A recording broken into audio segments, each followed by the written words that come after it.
Please welcome বেহালা থেকে দেবান্বিতা ব্যানার্জি।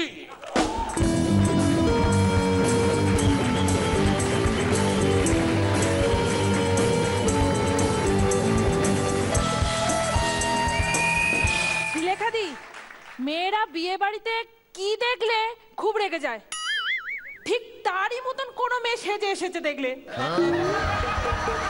আগেকার দিনে ছেলেরা প্যান্ট পরতো নাভির ওপরে, আর এখনকার দিনে ছেলেরা প্যান্ট পরে ঠিক এতটা নিচে। এই এতটা কি বলুন তো? কি? Generation gap.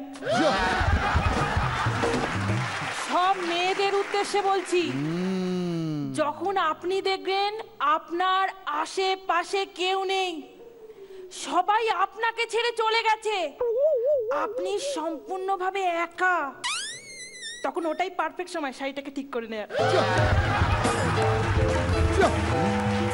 লম্বা হওয়ার যত হেলথ ড্রিঙ্ক আছে ছেলেরা বেশি খায়, কেন জানেন? কেন? মেয়েদের জন্য তো হাই হিল রয়েছে। শ্রীলেখাদি, সব মেয়েরা কিন্তু বেশি পজিটিভ, কেন জানেন? একটা ছেলে যখন প্যান্ট পরতে গিয়ে তাকে ঢিলে হচ্ছে, তাহলে বলে বাড়ির ধোপাটার দোষ, কেচে কেচে বড় করে দিয়েছে। আর একটা মেয়ে যদি ড্রেস পরতে গিয়ে তাকে ঢিলে হচ্ছে, তাহলে সে মনে মনে হাসে আর বলে, ও মা, আমি কতটা রোগা হয়ে গেছি। মিতা, ছেলেরা কেমন জানেন? কেমন? ছেলেরা হলো অনেকটা হিলতলা জুতোর মতন। প্রথম প্রথম ওদের মানাতে খুব কষ্ট হয়, তারপরে দেখবেন সব অভ্যেস হয়ে গেছে। মিতা, সব মেয়েদের কেমন নজর থাকে জানেন? কেমন? 20 থেকে 30 বছর বয়সী মেয়েদের নজর থাকে চন্দ্র আর সুমনের দিকে। 30 থেকে 40 বছর বয়সী মেয়েদের নজর থাকে চিকুর দিকে। আর 40 বছর বয়সী মেয়েদের নজর থাকে ম্যাক্সি আর নিতিনের দিকে।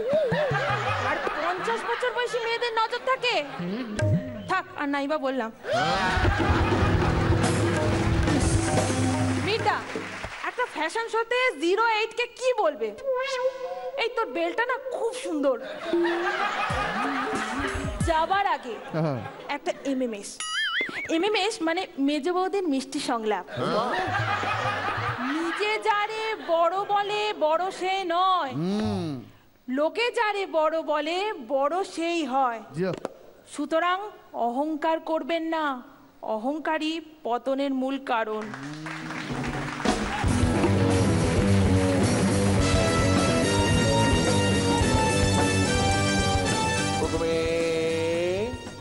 রনিদা, টোটাল এনার্জি, প্রেজেন্টেশন সবকিছু মিলিয়ে আমার দারুণ লেগেছে। All the best. ভালো লেগেছে, আরো ভালো হবে। তো পারফরমেন্স, জোশ, এনার্জি সব কিছু ঠিক আছে। All the best. All the best. Thank you.